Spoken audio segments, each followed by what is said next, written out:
Today's presentation is Technology in the Workplace.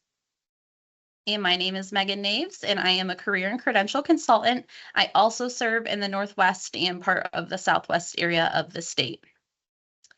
So when it comes to accessibility, we plan for it from the start. For example, we use the accessibility checker that is built into Microsoft 365 to review the resource guide and PowerPoint. We address color contrast, font style and size, and add alternative text known as alt text to visual images. And also in our delivery, we mention each other by name as the conversation goes back and forth to indicate who is speaking. This can be helpful when attendees are receiving this information through services like sign language interpretation and live captioning. After the webinar, we edit the transcript and fix any captioning errors before uploading the webinar to our on-demand library. And we also include a reasonable accommodation statement in our invitation to the webinar. So if attendees need an accommodation, they know who to contact to ask. Taking these steps up front. Megan, I'm going to have you pause for just 1 second. We need to make sure that our interpreter is pinned. Okay. Whitney, are you able to turn on your camera?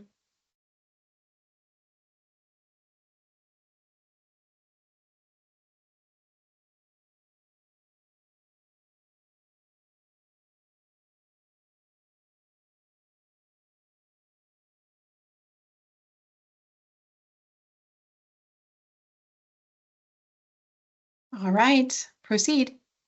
Okay. Perfect timing. So for reasonable accommodation statements in our invitation, if someone needs an accommodation, they know who to ask. Taking these steps up front can make this presentation more accessible and inclusive for everyone. Shelly, will you share an overview of today's webinar? Sure, thanks, Megan. The purpose of today's webinar is to recognize ways to use technology to foster an accessible and disability inclusive culture. We'll discuss how artificial intelligence, or AI, is used in the hiring process and describe ways to overcome the potential risks AI may pose. We'll then share how technology can be used in the hiring process and the workplace to create access for people with disabilities. And lastly, we'll wrap things up by describing best practices and resources to consider making the hiring process and workplace accessible. So let's begin with artificial intelligence. Artificial intelligence is a technology that's designed to perform tasks a person customarily performs. AI continues to evolve and is being used by employers in many different aspects of hiring. It's important to know how to use this technology in a way that doesn't cause a barrier to individuals with disabilities and instead promotes equitable access to participating in all aspects of employment, including competing for a job. First, we'll discuss the business case for employing people with disabilities, and then we'll share guidance from the ADA, which is the Americans with Disabilities Act, about artificial intelligence, and then describe potential risks and possible ways to overcome these. Megan, would you like to review the business case for us? Yes. So as an employer, you have individuals with disabilities applying for, interviewing for, and performing jobs, whether you know it or not. And that's because more than 1 in 4 adults in the US lives with a disability.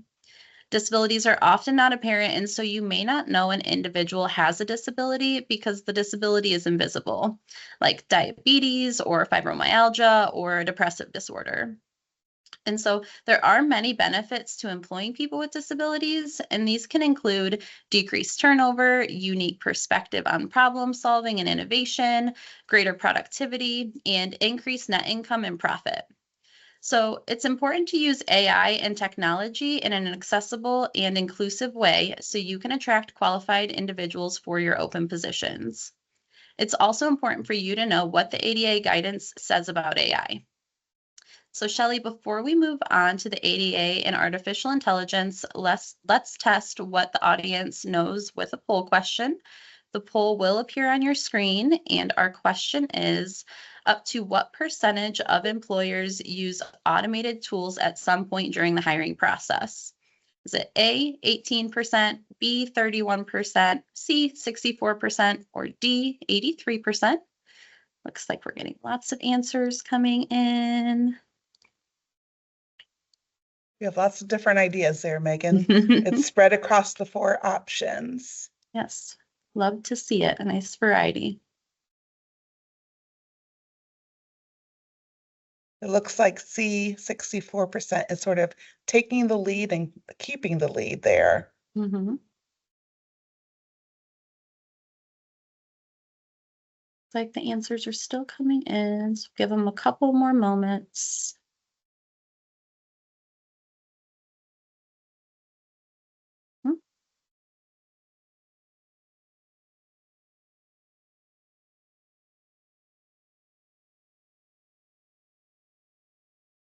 Almost.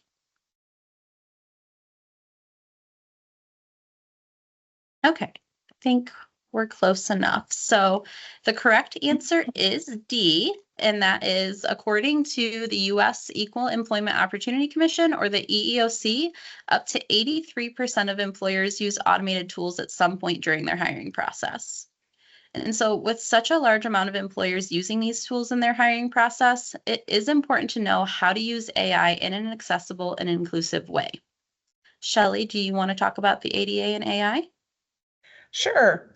Employers may be using AI in a variety of ways in the hiring process, including sharing job postings with specific groups, scanning applications and resumes for job qualifications, conducting interviews, testing skills and abilities, and scoring hiring materials. Now, Title I of the ADA is the employment title, and this title prohibits discrimination based on disability in all aspects of employment, including the hiring process, and requires employers with responsibilities under the law to provide reasonable accommodations to qualified individuals with disabilities when they're needed to compete for and to perform the job. The takeaway is Title I applies to the use of AI in the hiring process as well. The ADA provides guidance for employers to ensure their use of AI is aligned with Title I. So here are some things to know. First, consider how AI tools used for hiring could impact individuals with disabilities when you're designing or choosing these technologies.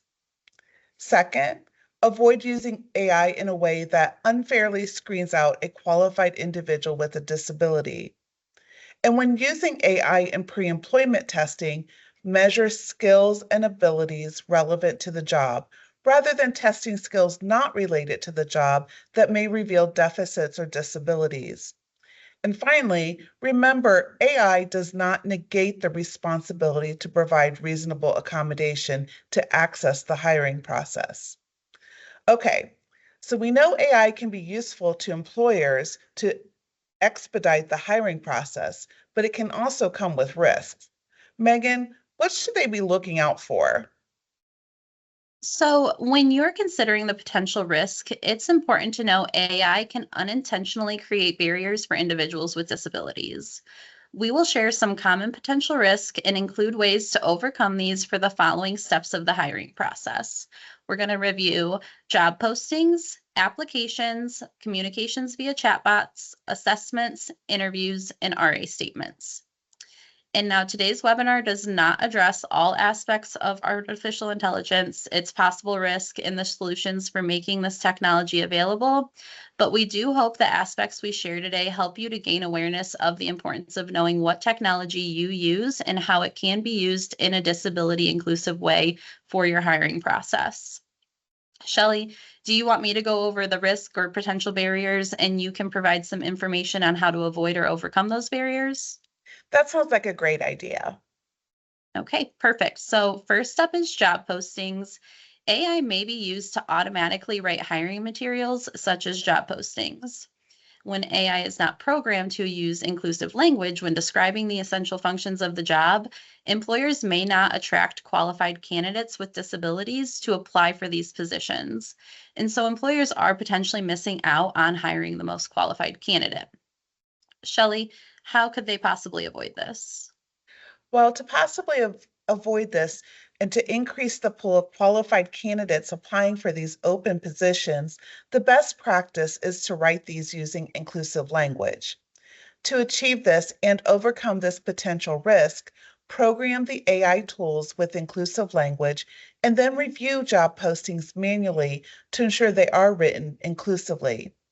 Here are some ways to write job postings inclusively. First, use plain language that's clear and concise, avoids jargon, and defines technical terms. Also, use inclusive language that describes the outcome of the job's essential functions instead of just the customary way the job is performed. For instance, instead of saying the job requires prolonged standing, state the job requires maintaining a stationary position for a prolonged period of time. So once a potential candidate reviews and is interested in the job posting, the next step is to apply for the job. Let's discuss potential risks with applications, Megan. Yes, so to assist employers with applications, AI can be programmed to screen applications and make decisions based on this programming. However, a potential risk is AI cannot make a decision when the information deviates from what it's programmed to do. So this can unintentionally screen out a qualified candidate with a disability. So for example, AI can be programmed to predict a qualified employee. This programming is often based on the skills, abilities, and attributes of current successful employees. However, according to guidance from the ADA, people with disabilities have been historically excluded from jobs and may not be represented in this programming algorithm. Another example is how AI may be programmed to screen out applicants with substantial gaps in their employment history. This could cause unfair treatment if an applicant with a disability who is otherwise qualified for the position is screened out for a gap of employment that was disability related. Shelly, what suggestions do you have for these situations? Well, to overcome the potential risk of AI unintentionally screening out qualified applicants with disabilities, I have two solutions.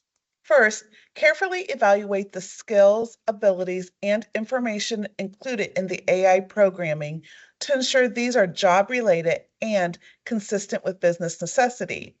And secondly, disable the features in the AI technology with the potential to screen out qualified applicants with disabilities, or provide a way the candidate can explain how they're qualified for the position despite the disqualifying features such as a gap in employment.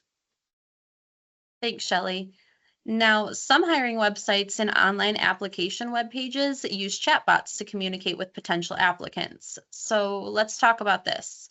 Some chatbots use AI techniques to have conversations. Through natural language processing, the chatbot can receive questions and provide automated replies. A potential risk is chatbots may not be compatible or interoperable with assistive technology like screen reading software. When the chatbot is not accessible, it could prevent individuals using assistive technology from accessing the information.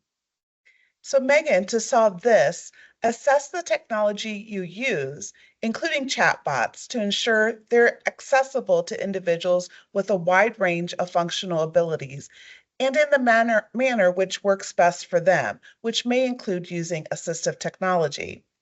If you overcome barriers, consider ways to remove this barrier. Now, once an employer has identified a pool of qualified candidates to consider for the open position, the next step may be an assessment. Megan, are there potential risks with using AI in assessments too? Yes, absolutely. So AI may be used in pre-employment examinations, tests, and assessments. The ADA requires these exams only assess the skills and abilities relevant to the job rather than skills which are unrelated and may tap into a limitation. The potential risk here is the technology or assessment may unfairly eliminate a qualified candidate with a disability. So an example could be an online test that requires the use of sight to complete the test may cause a person with a visual disability to perform poorly, even though they are able to do the job. Shelly, is there a way to avoid a situation like this? Sure. Make sure testing technologies are assessing the skills related to the job, not related to possible limitations or disabilities. If the testing technology has barriers, use an alternative test that's accessible to the applicant to measure the job skills. And once the pre-employment step occurs, the next step is the interview. Megan, anything to consider with interviews? Yes, there are some risks to consider when employers conduct interviews online using virtual hiring platforms and AI. So, AI technology can be programmed to recognize facial expressions or speech patterns during an interview. The potential risk with this is AI may unfairly screen out individuals with disabilities who are qualified to perform the job's essential functions. For example, if the technology analyzes speech patterns, it could unintentionally screen out a person with a speech limitation who is able to perform the job. Megan, the solution for this potential risk is for employers to evaluate whether the technology they use or are considering using could potentially screen out qualified people with disabilities. When there are barriers, identify ways to overcome these. One of those can be to provide a reasonable accommodation to participate in the interview in another way, which brings us to the final potential risk to share, Megan. Yes, and that is not offering RA statements or RA statements that lack complete information. When AI results in a barrier to accessing the job posting and application or participating equitably in pre employment examinations and interviews, it may not provide a way for the applicant to communicate an accessibility barrier and request a reasonable accommodation to access the hiring step in another way. This may result in employers missing out on qualified candidates with disabilities. Shelly, how can they fix this? The solution for this is easy, Megan. Make sure to post a reasonable accommodation statement in key areas of the hiring process, from the job posting, the application webpage and form, and in instructional information for exams and interviews. Make sure these statements include the right to reasonable accommodation, as well as the contact information to make a request, and include information with these statements that describes the hiring steps and how AI technology is used, so a candidate with a disability is informed and can request an accommodation if needed. Great recommendation, Shelly. So before we move on, let's recap some ways to use AI in an accessible way. Sure, Megan. It's a best practice for employers who use AI in the hiring process to use this technology in a way that's inclusive of and accessible to individuals with disabilities. So here are some things to consider. First, review how the AI technology functions and identify if there are ways it may unintentionally screen out qualified candidates with disabilities.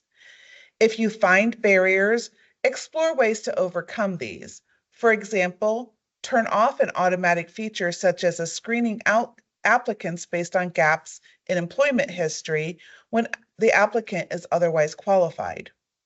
Next, offer applicants the option to opt out of having the applications automatically scanned or evaluated by AI.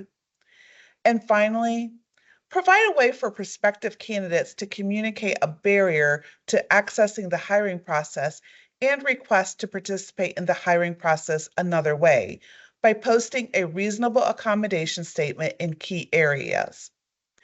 Being aware of the potential risks of AI used in the hiring process can enable employers to overcome these to ensure they have an accessible hiring process. I agree, Shelly.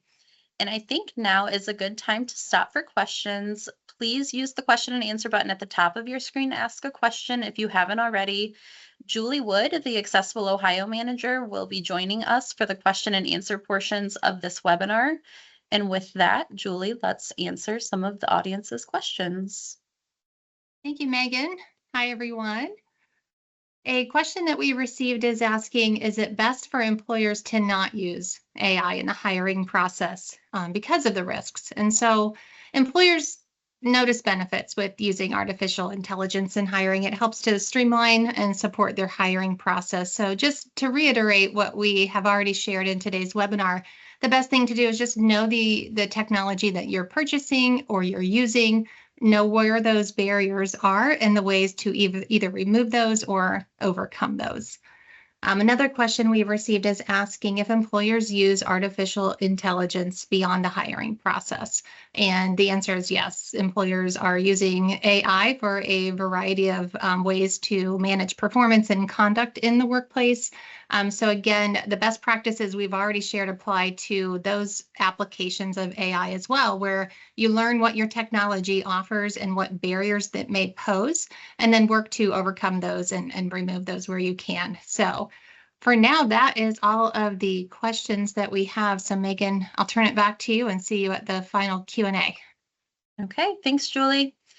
So now we're going to discuss how technology can create access to the hiring process and performing the job by sharing what assistive technology, or AT, is and the types available. We will discuss how AT can be a form of reasonable accommodation, and we will share examples of how these technologies enable individuals with disabilities to compete for and perform the job. So, what is AT? Assistive technology is similar to AI technology in that it makes things easier or can help solve problems. The goal of assistive technology is to increase, maintain, or improve the functional capabilities of a person with a disability. And it includes products, equipment, and systems that enhance learning, working, and just daily living. So it helps with things like mobility, hearing, seeing, and memory. And there are many different types of assistive technology. Assistive technology can be low tech, like a magnifying glass or pencil grips, high tech, like word prediction programs or electric wheelchairs, hardware, like prosthetics and hearing aids, computer hardware, like special switches or alternative keyboards, and computer software, like screen readers or speech output software. So, assistive technology can be a form of a reasonable accommodation and enable an employee with a disability to access equal employment opportunities and to perform the job's essential functions. Shelly, what else should they know? Well, Megan, when a person with a disability encounters a barrier with accessing the hiring process or performing the job's essential functions, they may request a reasonable accommodation. One type of accommodation is equipment, which can include assistive technology. Assistive technology may remove the barrier and enable the person to compete for a job, access the work environment, and/or perform the work tasks in another way just as effectively as people without disabilities. And when a person requests an accommodation, remember, begin the interactive process promptly to collaborate with them to determine an effective solution. Remember, the effective solution is determined on a case-by-case basis because each person, each employer, and each job is unique. Often, the person making the request knows what they need, so start there. They may have encountered a similar barrier before and already know what will be effective.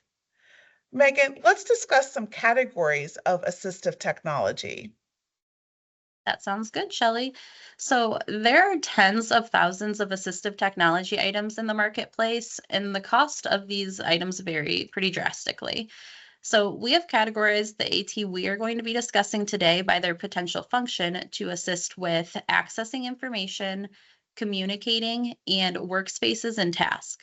So let's begin with our first category, accessing information. Individuals need to access information to participate in the hiring process and to perform the job. Individuals with disabilities may use assistive technology to do this. The assistive technologies we will discuss today include screen reading software, smart pens, magnification software and items, and alternative input devices. And so let's begin with screen reading software. Shelly, do you want to explain what screen reading software is, and I can give some examples of how to use it? I like that idea. Screen reading software takes written information from digital content and reads it through a speech synthesizer or transmits it through a braille display. This enables individuals who are blind or have low vision to access the written information. Common screen readers include Job Access with Speech or JAWS, NVDA, and VoiceOver. Megan, how might this be used in the hiring process and workplace? So, screen readers can be used to read a job posting, an application form, instructions and questions in a pre employment test, and invitations for interviews. They can also be used to help perform computer related work tasks such as navigating the internet, reading and composing emails, reading and creating documents, and even filling out web forms. Thanks, Megan. Another type of assistive technology individuals with disabilities may use is a smart pen, which is an ink pen with a microphone, speaker, and storage. A smart pen can digitize notes and synchronize them with any audio content it recorded. Yes, so Shelly, smart pens can be used in a lot of different ways, but one example is to help record notes and instructions during meetings and appointments. Megan, another type of assistive technology used to access information is magnifying assistive technology.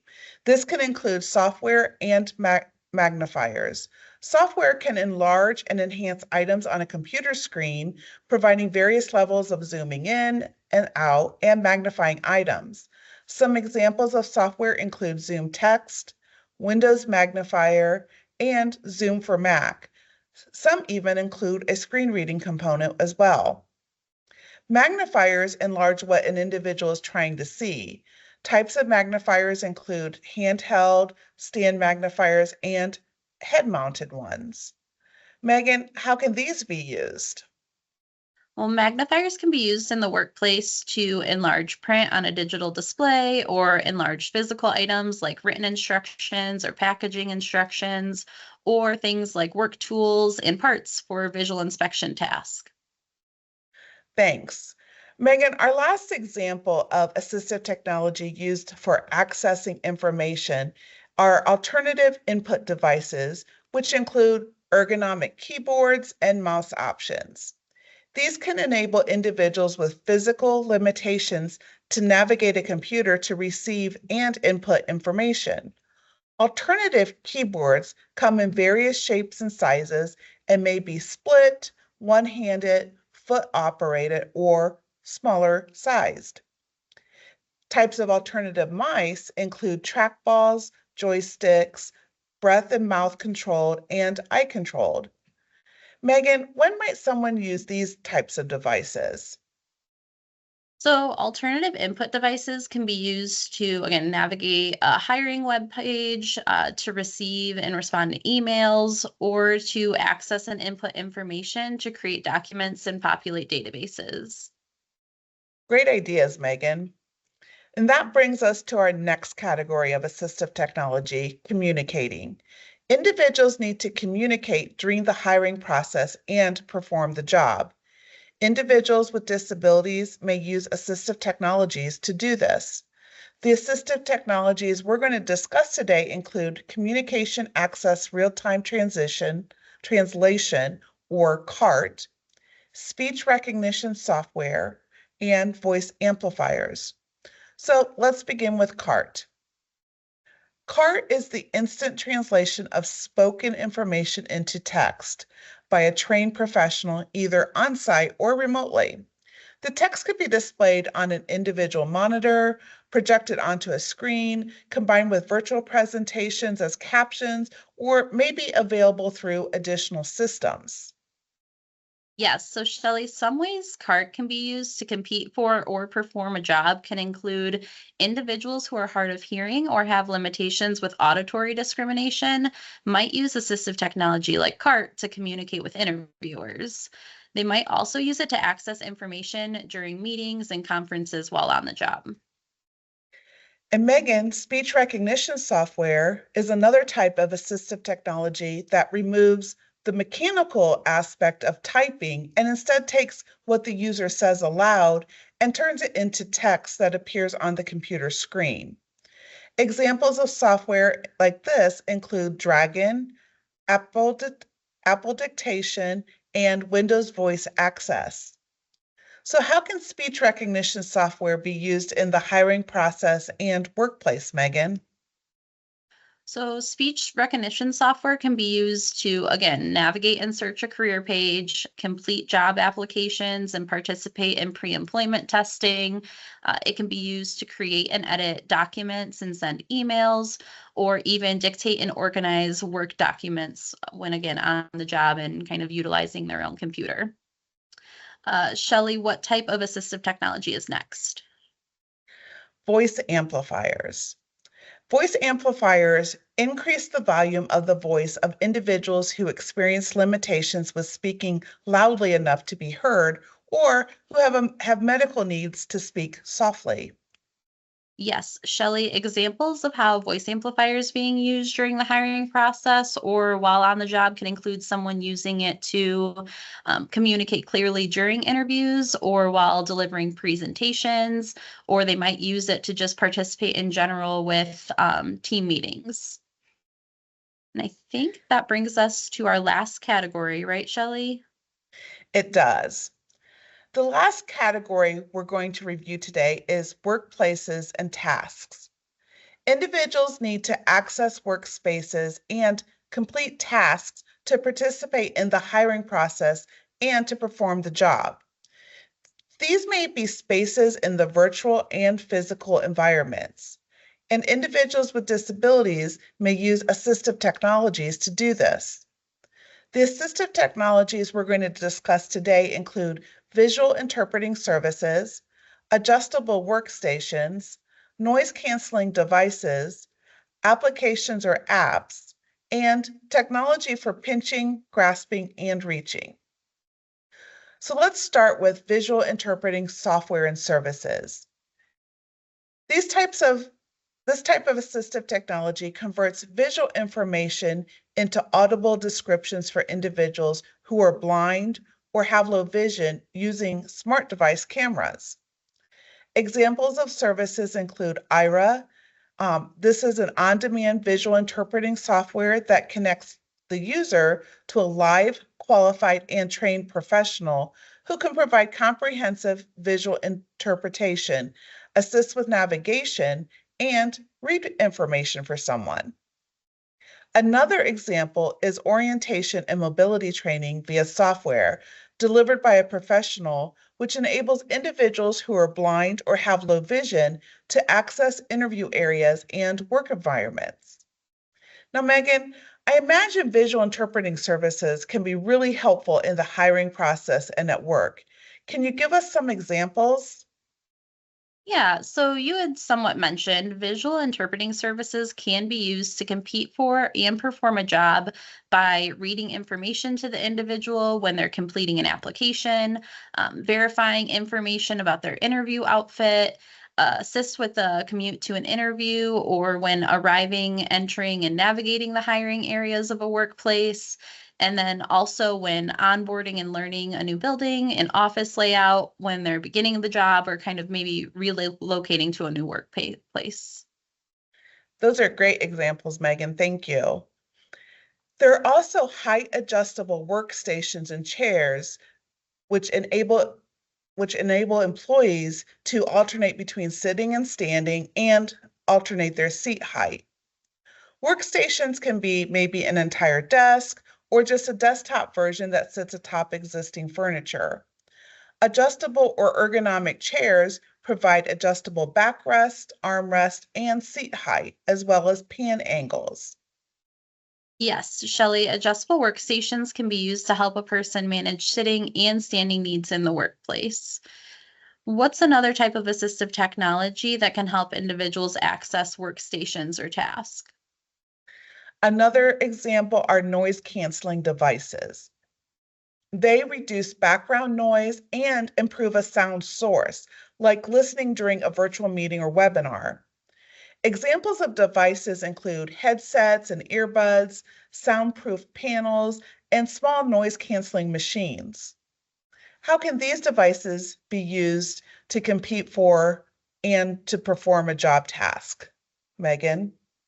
Well, so noise canceling devices can be used to increase focus and concentration or to just generally cancel out sounds of other coworkers talking in the workplace.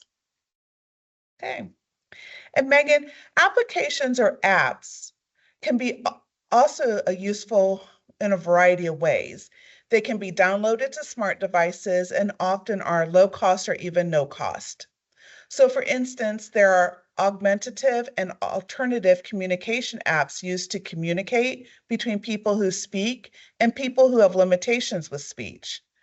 There are also apps that are used for reminders, calendars, and checklists.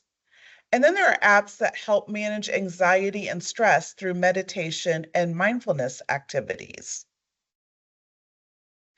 Our final example of assistive technology are items designed to assist with functions such as pinching, grasping, and reaching. There are many ways assistive technology can enable a person with limitations with fine motor tasks like pinching items or controls, or with gross motor tasks like grasping and reaching to operate tools and obtain items in the workplace.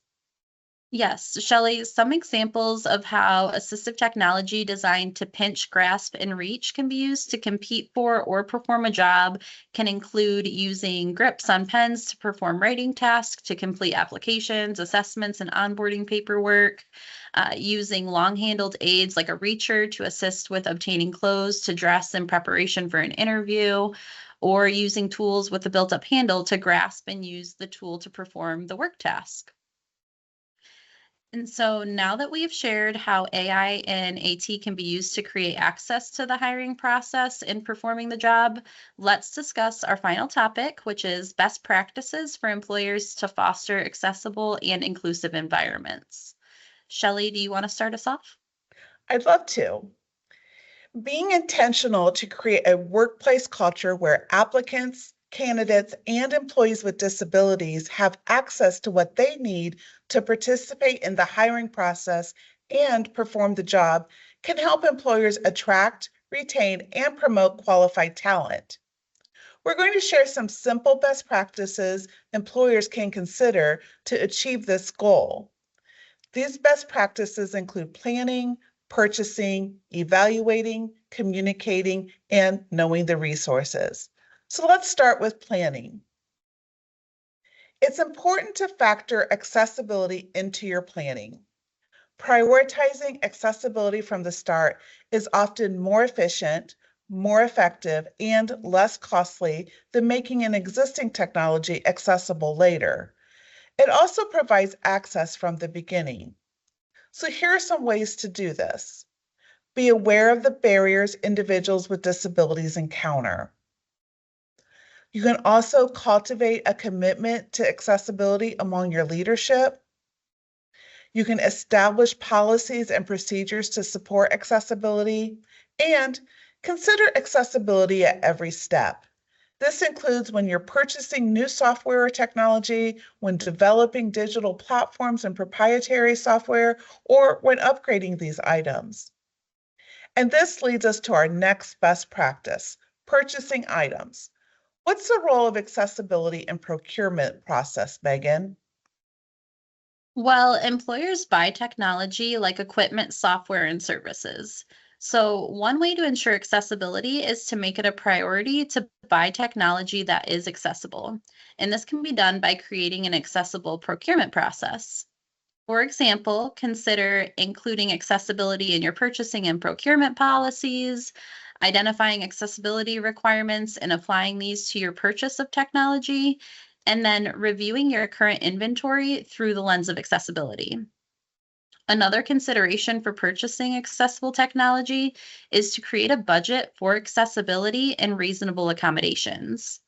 Having a budget can alleviate the concerns when there are costs and help streamline the purchasing process, making it more efficient for the employer.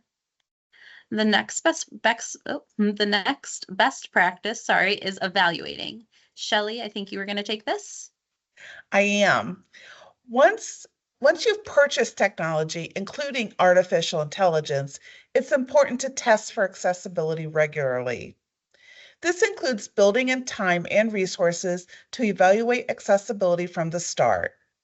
Include individuals with disabilities and other knowledgeable and diverse individuals in your testing groups. And also ensure your technology stays accessible by regularly monitoring it. and build this task into your ongoing process. So the next best practice is about communicating to potential candidates and current employees with disabilities the right to reasonable accommodation. And there are two simple ways to do this. First, create a reasonable accommodation statement and post it in key locations. These key locations could include your hiring webpage and invitations for interviews or meetings, so candidates and employees with disabilities know if they experience a barrier, they can contact you to request an accommodation. This really sends a message that you're a disability inclusive employer who wants to ensure all candidates and employees have what they need to participate in employment-related activities and environments. Megan, what's the second way? So the second way to communicate about reasonable accommodations is through training. First, know that often applicants and employees with disabilities do not experience barriers at work related to their disability, or they may not experience these until something with the condition changes or a barrier presents itself in the workplace. And so because the need for an accommodation can occur at any time, it's an important practice to provide training for new employees at onboarding and to all employees regularly about the right to a reasonable accommodation. And then this brings us to our final best practice of today's webinar, which is knowing the resources available to assist you on your accessibility journey. And so OOD can be a resource to employers in many ways, all at no cost. We'll share some of the services we offer. First, for employers who are seeking to build a workplace that is accessible of people with disabilities, OOD's business relations team can offer support by referring qualified, pre-screened candidates to fill your workforce needs. In addition, OOD's vocational rehabilitation services can be an option to help employees with disabilities have the support they need to be successful at work. Then second, employers interested in attracting and retaining a talent pool that includes people with disabilities will often need effective employment pages. The application process is crucial in creating a welcoming and inclusive environment for all job seekers. And OOD can provide an assessment of the career page to ensure it is accessible and user-friendly for all potential candidates, including those using assistive technology such as JAWS Screen Reader. And then next, OOD's business relations and Accessible Ohio teams can customize training sessions for employers. We have sessions geared towards employees to help them understand a variety of disability etiquette and awareness topics. And we have training offerings geared towards helping human resource staff and supervisors navigate their responsibility under Title I of the ADA to provide reasonable accommodations in their unique environments for all disability types. And Megan, through Accessible Ohio, we can also provide direct consultations with organizations to help identify their goals and assist them with making their environments more accessible and inclusive. And these include workplace accessibility consultations. So please contact us. The business relations staff and the Accessible Ohio specialists in your region will be happy to talk with you about your goals and customize our services to help you achieve them. And as we're nearing the end of this webinar, I think now is a great time to stop and answer a few more questions. If you'd like to ask the presenters a question, please use the Q&A button at the top of your screen. Julie Wood is going to join us again for this portion to answer a few pre-submitted questions we received. So let's start with those. Welcome back, Julie. Thank you, Shelly, and hello again, everyone. Our next question is asking how libraries can use technology to engage their customers and help them in the job seeking process. So often libraries and some other community organizations have computer workstations available that community members can come in and utilize for a variety of services, one being to look for jobs and apply for jobs. And so I would say the best practices we've shared today about looking at the technologies that you have, understanding the barriers, ways to overcome those is a great first step. Using some of these assistive technologies that we have mentioned throughout the webinar can be helpful. We've had some similar organizations proactively create what we call an accessible workstation, where they equip a few workstations with things like ergonomic mice and keyboards, adjustable height workstations, ergonomic chairs, and load the workstation with software like screen reading software, magnification software, dictation software, and those types of things. So those might be some ideas to consider, and then make sure to communicate to your customers and patrons that you have these accessibility features available and who to ask if they have questions about using those. Another question we received is, if a person with a disability is offered a job but needs an accommodation, who pays for that piece of equipment or the service that is needed for the accommodation? Whenever an accommodation is needed, an individual with a disability is certainly able to make that request for an accommodation and then engage in that interactive process with their employer to discuss together what the need is and what the effective solutions are. There are studies that show most accommodations don't come with a cost, and those that do generally are $300. There are times that will be more. And so employers who are covered under Title I of the Americans with Disabilities Act are required to provide reasonable accommodations. And so, that determination of what is paid for, what the effective solution is all determined during that interactive process. And I believe we have some additional questions that just came in. We did have a hand raised. Let me see what the new question is here coming in. What assistive technology would you recommend for individuals with intellectual disabilities? That's a great question. And what effective solution is needed for anybody who would ask for an accommodation is going to be unique to that person. We all have our abilities and limitations, and the jobs we perform are unique. And so what is needed is really going to be determined in that interactive process where the individual and the employer discuss what the workplace activity or the job task is, what the barrier is, and what effective solutions are available to consider, and then together choose the best situation or the best solution for that unique situation. So thank you for that question. We have a hand raised. I don't see the name. I apologize. Oh, Mary Kirkland. Would you like to ask your question?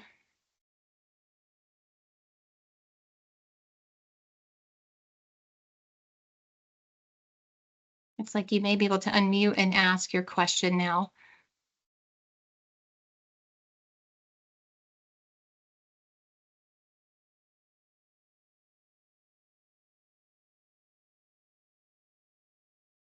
While we're waiting, Erin, did you have a question?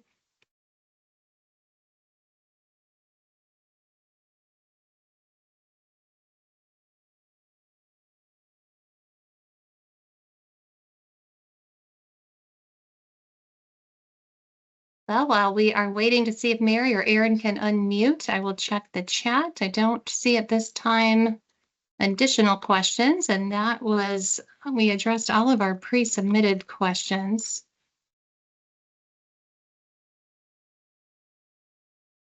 I don't see any additional ones either, Julie.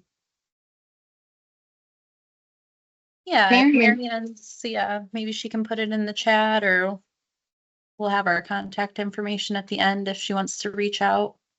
Yes, great idea. Mary and Erin will try to reach out to you. And so with that, Megan, I'll turn it back to you to conclude the webinar. Thank you. Right. Thanks, Julie. So today we discussed ways employers can use technology to foster an accessible and disability inclusive culture. This included a discussion on the use of artificial intelligence in the hiring process and ways to overcome the potential risk AI may pose. We shared how assistive technology can be used in the hiring process and how the workplace, in the hiring process and in the workplace, to create access for people with disabilities. And we concluded by describing best practices for creating a disability inclusive culture and making the hiring process and workplace accessible. We hope the information today was helpful and will help you with furthering the accessibility efforts of your hiring process and to help foster an inclusive workplace. If you would like additional information, please reach out to us. We are happy to continue the conversation.